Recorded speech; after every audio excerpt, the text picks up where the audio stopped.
Би бол хаа хурч дуулж болж байна. Одоо энийг муухан гаргана. Дараагийнх хоёр актав ингээд цаашаа байхгүй. Тэгэхээр 1 2 3 4 5 6 7 их шиг дутчих байгаа байхгүй надад. Миний хоолой хаашаас гарахгүй. Тэгээ тийм одоо өргөн дуулж байна гэсэн. Тийм учраас хүний хоолойны энэ 2 актав дотор нь хөгжмийн зохиолчд дуу бичдэг.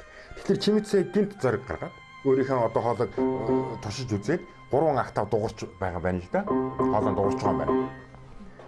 Тэгэхээр надад тэр тэнгэрийн салхи шиг аялгау гэдэг шүлэг авчирч өгнө.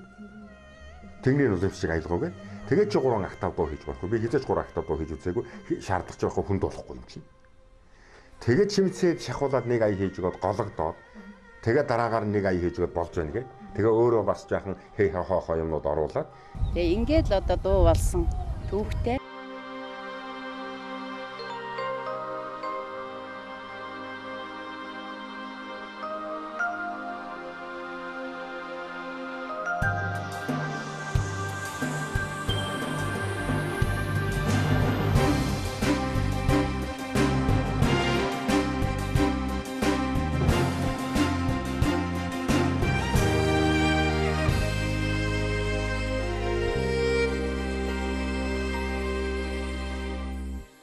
Hey!